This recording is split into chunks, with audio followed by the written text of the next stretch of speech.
Hey guys, I'm back. It's been a whole month. It's been really, really long. I know. I have not been filming any videos. I am so sorry. I've been flaking heavy. It's only because I've just been really busy and I've had a lot of work and like overtime. So I've just been busy. That's kind of a lie though. Like, I've just been tired, and I've been a bit I have been busy, but it's more like uninspired a little bit in terms of what I want to do. And also, I don't want to read for the sake of reading just for the videos. I want to actually be able to, put forward some good content that I think I enjoy and I think you guys will enjoy as well, not just for the sake of it.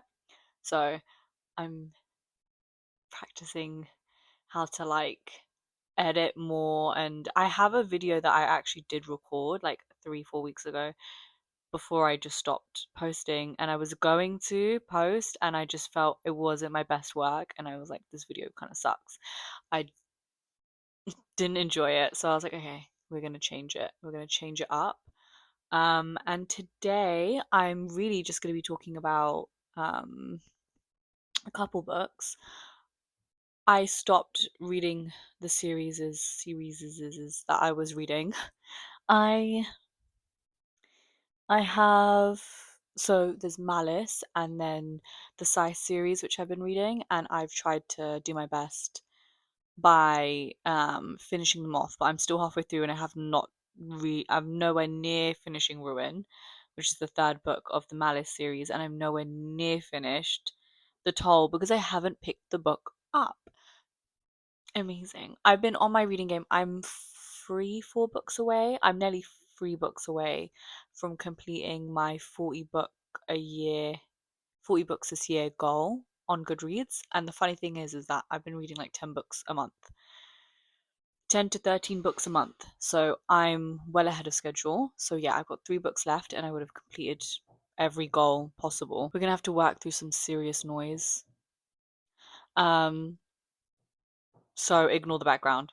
Before I get to my main book, I want to just touch on um, Suzanne Collins, and I think where I left off, like I hadn't finished reading um, Sunrise on the Reaping. I was gonna say Priory of the Orange Tree, Sunrise on the Reaping, and it's really, really good. It's amazing. In fact, I'm gonna quickly grab the book.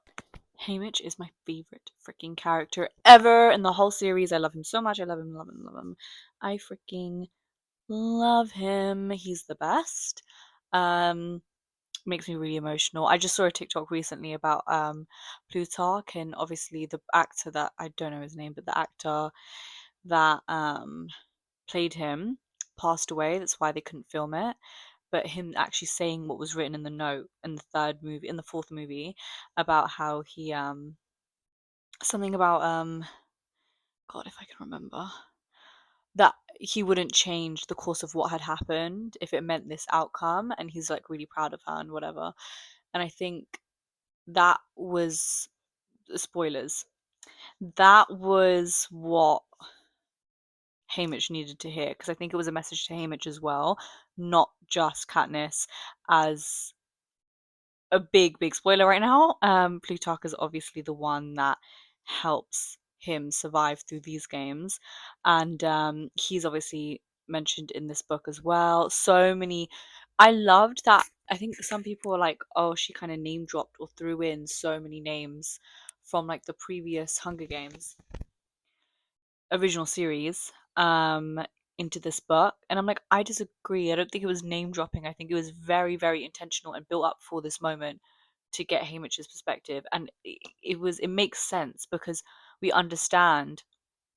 I think when, for example, Beady Miss Nuts and Bolts, bless their hearts, like when they're talked about, like why and Plutarch, why Haymitch was able to organize all this stuff like going on in the background, and Katniss got to the point where she got, is because of what Haymitch has went through and his connections with these other players, or the previous victors, and we got to understand that a bit more. And yeah, it was so heartbreaking, and obviously Lenore Dove, the bird imagery, like I'm obsessed.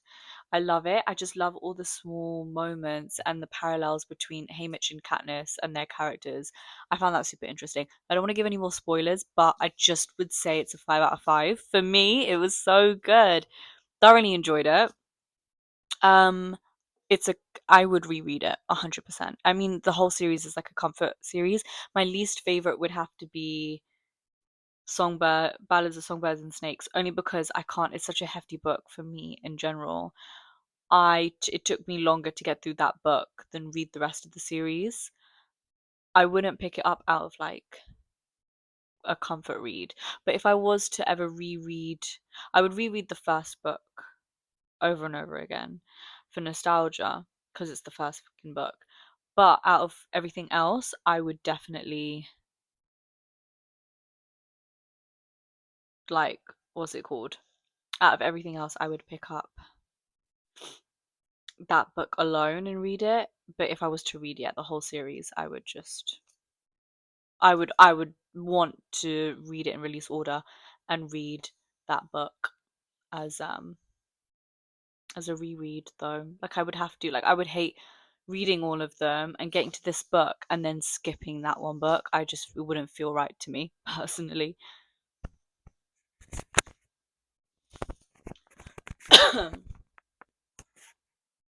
Yeah, it just wouldn't feel right. So there's that. Okay, next book. What do I want to talk about? Because I don't feel like I've been really slacking in terms of my series, like carrying on reading series easies. Because there's obviously I love Magnolia. Have not picked up a single Magnolia book. I was meant to read the second one, haven't. Again, like last time I left off, it was like a binge read of some books. I feel like I haven't read any this month, but I have. I'm trying to remember everything that I spoke to you guys about in the last video. Probably should have watched it. I didn't watch it. Did didn't want to watch that video back. I don't even remember what it was about. I think it was about Suzanne Collins. Everything about Suzanne Collins. Everything's about Suzanne Collins or something. So funny. But yeah. Yeah, the whole series, the whole experience reading them through, first book to end, so good. Highly recommend it. I'm on my Percy Jackson game right now. So after I finish the book that I'm going to be talking about, next I'm going to be Ricky, up Ricky's ass, reading all his fucking work. I'm just fucking obsessed with her. I love Percy Jackson. I mean, I love Percy Jackson. It's such a good. I have so many comfort series. I want to get Game of Thrones, which is something I'll talk about more a little bit. Just because of the books that I am reading. I haven't given up on John Gwaine. I'm going to say Gwaine. I'm not 100% sure how to pronounce his name. I'm going to say Gwyn, Gwyn, John Gwyn, right? John, who wrote the Malice series. I've not given up on him.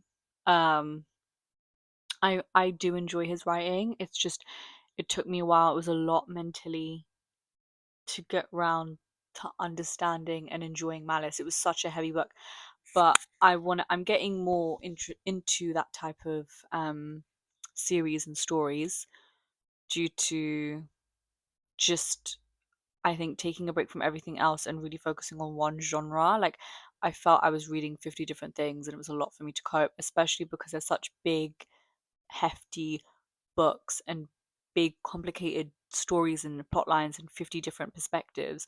It took a lot for me to be like, okay, listen, take a break and then get back to it because you can't fully immerse yourself in a world such as Malice, the Malice series, and everything and everyone involved if you're just jumping in and out. Next book up, The Shadow of the Gods. So good. I'm really in fact, I'm enjoying it more than Malice already off the bat. I remember I was like 2 chapters in, 3 chapters in. I was like, In fact, I was one chapter in, I was like, I'm already feeling this book so much more. I don't know what it is about this series. Also, look at the cover. I love it. I love the cover even more. Yeah, I'm really, really, really enjoying the series. Like way more than Malice. I don't know if it's because of the time I'm reading it and putting more energy and focusing on this one book and slowing down my reading. That might definitely influence it, but it just spoke to me the most. Like it, I don't know, I just gravitated to the book and I looked at it and I saw, you know what, he's written other stuff. Maybe this series isn't for me, but his other work is. And I remember picking it up and thinking, you know, whatever. I got this when I got the Brando Sando book, so like a couple months back, like 3 months ago. I got it and I was like, you know what, it's time to read it. So it's just been sitting on my shelf and I thought, let's just try something a bit different and remove myself from all the series, but still stick with fantasy. And I just think I needed this break. And it's good for self control because I only have this one book. But once I finish it, I'm gonna want the rest of the series. So I might just wanna, but I don't want to get a new series. In fact, I'm on a book ban for the last couple months. I've been on a book ban. I'm reading what is on my shelves. Like I'm not picking up and buying new books. Absolutely not. This is the only one that I'm thinking about because I pre-ordered Catabasis, which is coming in August, but the one I really, really, really want is Blood Over Bright Haven because it's the same author and as what's it called? Sorry, I just saw a bug um climbing on my window. It's the same author as sort of Kaigan. And I'm just gonna put this out there, and I've already stated this so many times. Well, I haven't said this phrase specifically, but I've said it to myself and my friends. Chinese women own fantasy. Like I mean they dominate, and I mean this in the most respectful way to everyone else. Um, Chinese women eat, and if they're queer, even better. They're just devouring. They've never, I don't, I think most of what I have is by Chinese authors, is by Asian authors, and specifically the high fantasy, which I love, is written a lot by women. They eat so bad. Never in my life, never in my whole 21 years have I seen anything like it. It's incredible. It's incredible. I love it.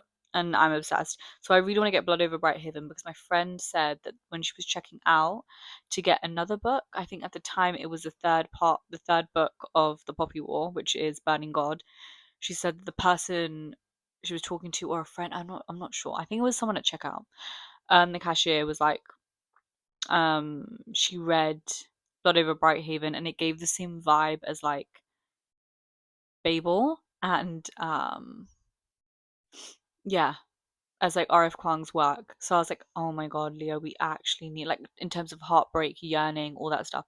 I was like, oh my god, we need to fucking get this book. She just got the book and I'm so jealous. And she wrote on the group chat before we like opened FaceTime, like, guess what, Anissa, you're gonna be so jealous. I'm like, she bought the book. Like straight away, I knew it. I was like, we can't be friends. We actually cannot be friends. Like it was so fucking disrespectful. I was like, you can wait for me. You can wait like 3, 4 months to get the book. She was like, I had stamps on my Waterstones card. I don't care. It's so disrespectful. It's fine. She's got the book. It's not like she's gonna read it without me. She better not. But we've got sort of Kaigan on our list. So we've got loads of books on our list. It's like never ending. It's never ever ending. The list just keeps piling, but hey, that's life. And I like to spend money, and a lot of it on books. So, you know. The Shadow of the Gods, yeah, really enjoying it. Totally went on a flipping ramble. Um, love the characters, love the world, love the. I'm actually enjoying not just like one character. I'm enjoying like all of them. Do you know what I mean? Like I'm enjoying the different perspectives, and I feel like it's more easy for me to follow along. I don't know what it's from. It could be a mix of things, but I think I'm just more vibing with these people right now. I've got this one freaking hair, and it's just, I'm gonna leave it like this. Anyway, next. This book. So, my family are African Asian, right? Um, might be a shock to some of you. I get comments about like how I look ethnic but not ethnic, or I don't look like I'm from any of the countries that I'm about to say, but it's like really funny. It is kind of funny, but yeah, my background is like it's a long. Come from a long line of immigrants, mixed immigrants, which is crazy. But yeah. So yeah. Um, but so both my parents are from Nairobi, in Kenya, and our blood is goes all the way back a couple of generations from Kashmir, and we are that's basically just to put that out there. Um, I'm not technically first generation born here because I'm second generation within this immediate family because basically my sisters and me, we have a 14-year age gap between me and my eldest, and then the twins is a 13-year age gap. So they've been to Africa. They have memories of that place back there and da da da. Da. They were born here though, but then they went there. And like it's long, but yeah, I'm the I would say I'm first generation born here, but because of my sisters, I'm technically second generation. My mom decided to have another baby and pop me out when in her 40s. So thanks, mom. Honestly, really appreciate it. Some in South Africa. That's where a lot of people stay. I mean, we have family all over the place that got displaced from then Africa back to Canada, America. I think Congo, like South Africa, we've got random family like all over. Um, but the two pop like main places after being because of Idi Amin being pushed out of Uganda, Tanzania, all those parts of East Africa, Kenya, um, they got sent to either America. It was either America, the United States, Canada, and then England. Being British, and obviously and this book is literally the Luton area, a lot of East, some are North, but a lot of East was like opened up for people that were like immigrants that were coming to this country. Da, da, da. Places like Luton, like Bedfordshire is where my mum stayed. That's basically, and she didn't really have a mum, so she didn't have a mum. She had 11 siblings though.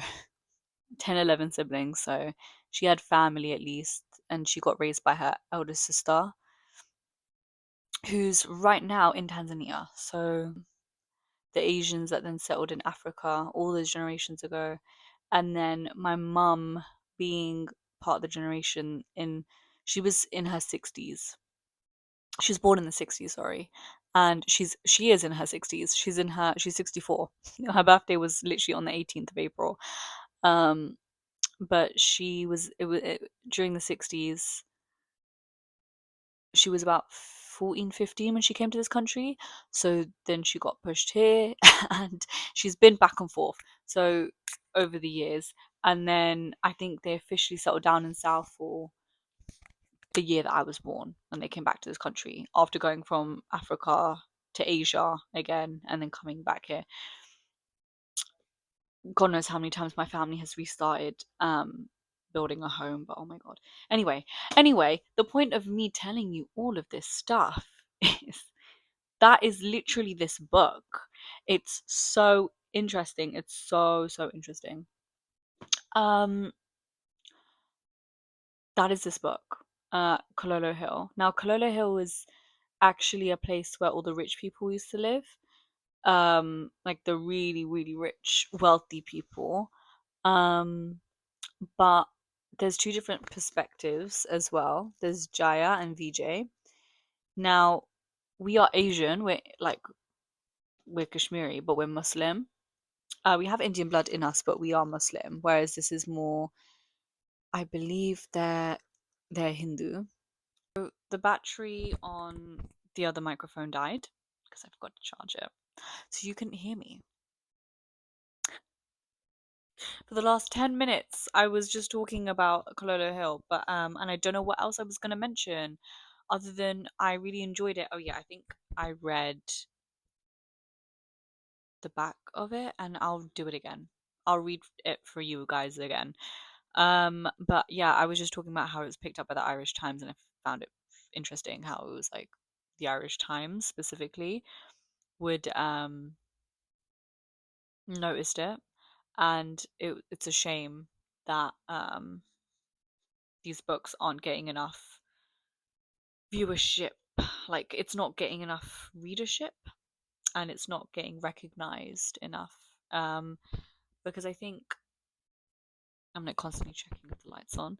Because I think it's super interesting and important that it does talk about like the obvious specific topics such as colonialism, racism, everything, um, being an immigrant, migrant, settling, abuse of power, the military. Like I said, it mentions Idi Amin and all that good stuff. So yeah, yeah, just interesting from seeing it from their perspective, and I really think my parents would enjoy the book since it's basically part of their life story and how they came to this country. And yeah, I was talking about the Return of the King, the third book, or the fifth book. Um, I think I don't know how many books are in this one book, but I've started the fifth book. I'm like 30 pages in, and there's like yeah, here you go. I found it straight away. It's like hella faded, but and the text is extremely small. It's a bitch to get through, but that's fine. I just rambled about that. Um, yeah, I'm done rambling now. So I again apologize for being very delayed in my upload schedule. I will be looking forward to like maybe changing up my channel to like more vlogs and stuff like that and just making it more like diverse and fun content. I feel like sitting here and talking about books can get a bit boring and jarring even for me. And I don't think there's anything wrong with that if people do. I just don't want my content to be that because I'm very like excited for the future, like in my personal life and where I want to take things and how I want to expand my content to fit that and whatever's going on. Not everything's content for me. I do, want to keep things private and personal, but I feel like vlogs is a great stepping stone to like doing other fun stuff because I tried it when I went to see Leah, like like nearly 2 months ago. I filmed that and I really enjoyed it. And it was super fun. It was super fun to make. It was just a bad, rainy, horrible day, and we didn't get the content that we both wanted. Leah didn't even end up recording. She was meant to record, but it didn't happen, so that's fine. Yeah, I talked about gaming and stuff. I think I really wanted to maybe talk about more of that and explore that side because I've just picked up my Nintendo and I really want to get a PC as well. But I'm moving out of this place, so onto bigger and better things. So I'm saving. So again, a lot of like change is going to happen, but it's going to have to wait till another couple months. And that's why I'm slowing down my upload as well to focus on just work and stuff in my personal life. So I'm thinking every 2 weeks you might get an upload. So I'm just going to put that out there. I hope to see you soon, and I'm really glad that you guys, if you've lasted this long in the video, if you haven't skipped, which is more important.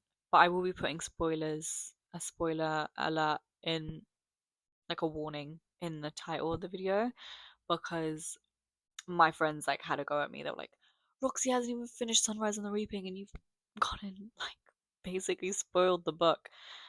I am very deeply sorry about that. It was an accident. I didn't mean to. And Donnie was like, why don't you just go back and change the title? And I was like, I cannot be bothered. So this is a public service announcement that I'm a flop and I'm very sorry. So there you go. I admit it. But yeah, I'll see you guys in the next video, hopefully. Hopefully soon. Again, yeah, sorry about that. Yeah, what will the next video be? I don't know. I'm just gonna be reading and chilling, and you'll get what you get. Hopefully, Sword of Kaigen is next on the list. It is, it's up there. I'm gonna be buddy reading that. But yeah, bye!